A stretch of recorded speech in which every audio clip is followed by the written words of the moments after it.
Kagulat World, nakakapanghinayang pero totoo, natapos ang makapangyarihang run ni Alexandra Alex Ayala sa Suzhou WTA 125 nang siya matalo sa quarterfinals ngayong October 3, 2025 sa hands-down thriller na nagwakas 2-6, 6-2, 7-6 kay Viktorija Golubic ng Switzerland.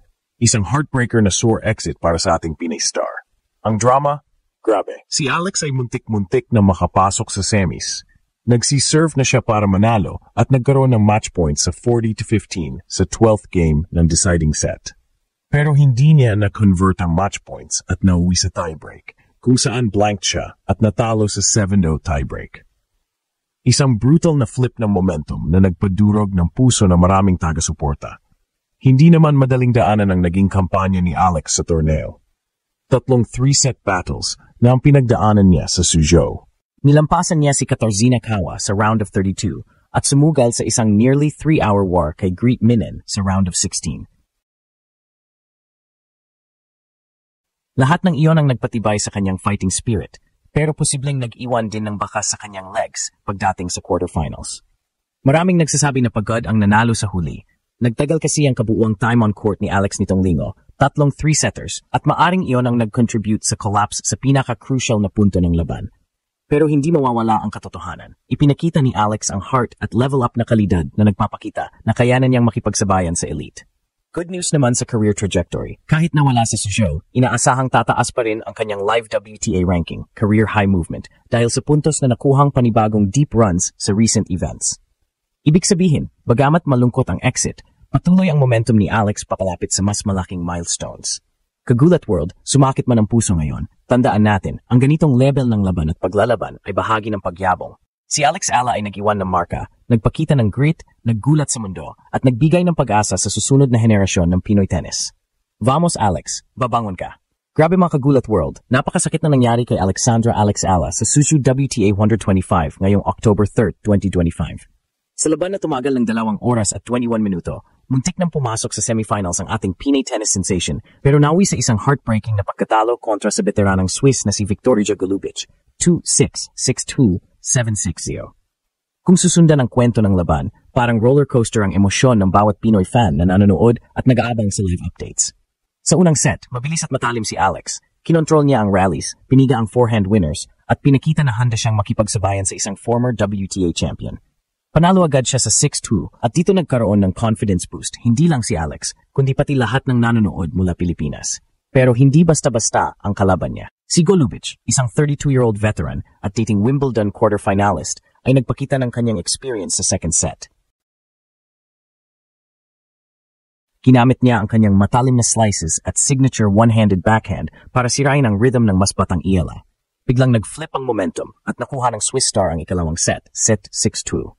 Doon nagsimula ang tunay na drama. Sa deciding set, nagpaulan ng high-quality tennis ang dalawa. Pabalik-balik ang momentum swings. Akala mo tapos na, pero biglang bumabalik si Alex. Nung umabot sa 3-5, halos lahat ng fans huminga ng malalim. Pero pinatunayan ni Alex na hindi siya sumusuko. Tinabla niya ang score at lumamang pa sa 6-5. Doon na dumating ang pinaka-crucial moment ng laban. Serving for the match, hawak ni Alex ang 2 match points sa 40-15. Isang punto na lang, semifinals na siya. Isang punto na lang, bagong kasaysayan na naman para sa Pinay tennis.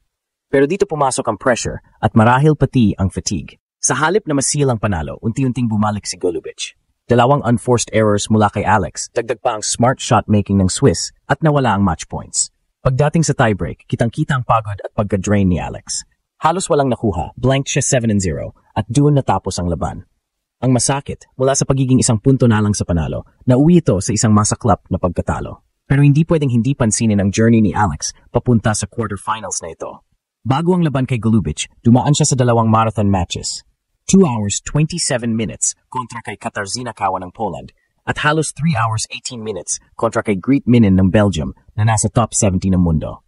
Ang kabuuan ng 3 sunod-sunod na 3-setters ay umabot ng mahigit 8 hours on court. Hindi biro ang physical at mental toll na dala nito at maaring ito rin ang rason kung bakit kinapos siya sa pinaka-crucial na sandali. Sa kabila ng lahat, isang bagay ang malinaw. Si Alexandra Ayala ay handa na sa mas mataas na stage ng WTA. Kahit natalo, ginulat niya ang lahat sa kanyang tapang, maturity at grit. At higit sa lahat, kahit masakit ang resulta, tumatak na naman ang kanyang pangalan sa international tennis stage bilang isang Pinay na kayang makipaglaban sa mga veterana ng tour. Kagulat world, isipin nyo. Ilang teenager sa buong mundo ang kayang makipag head-to-head at muntik pang pabagsakin ang isang former Wimbledon quarterfinalist. Si Alex, kaya.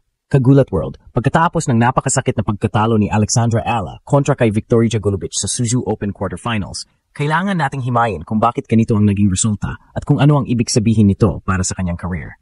Una sa lahat, obvious na fatigue ang isa sa pinakamalaking factor. Sa tatlong sunod na laban ni Alex dito sa Suzhou, lahat ay umabot ng 3 sets. Una kay Katarzyna Kawa na tumagal ng halos 2 oras at kalahati. Sumunod kay Greet Minnen ng Belgium na tumagal naman ng mahigit 3 oras at 18 minuto, isang napatinding physical battle. Sa kabuuan, mahigit 8 oras nang naglalaro si Alex bago pa man makaharap si Golubic sa quarters. Kung iisipin, parang naglaro na siya ng buong torneo sa loob ng 2 araw. Pangalawa, pressure. Minsan, 1 punto lang ang pagitan ng kasaysayan at kabiguan. Nasa match point na si Alex, 40-15, serving for the match. 2 pagkakataon na lang at semifinals na. Pero dito lumabas ang natural na kaba ng isang teenager na nasa high-pressure situation laban sa veterana. Hindi madaling mag-close ng laban, lalo na kung kalaban mo ay sanay na sanay sa crucial moments tulad ni Golubic. Dito bumigay ang focus ni Alex at biglang bumalik ang Swiss star. Pero kagulat world, wag nating kalimutan ang mas malaking picture. Kahit natalo, career high ranking pa rin ang naghihintay kay Alex. Sa WTA Live Rankings, umakyat na siya sa number 54, pinakamataas niyang posisyon hanggang ngayon. At kung tuloy-tuloy ang performance niya sa mga susunod na tournaments, hindi malayong makapasok siya sa top 50 sa unang pagkakataon sa kasaysayan ng isang Pinay. Isipin niyo yun, dati pangarap lang pero ngayon abot kamay na. Dagdag pa rito, napaka-consistent ng results ni Alex nitong mga huling linggo. Quarterfinals sa São Paulo, semifinals sa Jingshan, panalo sa Guadalajara Open para sa kanyang unang WTA title, at ngayon naman quarterfinals ulit sa Suzhou.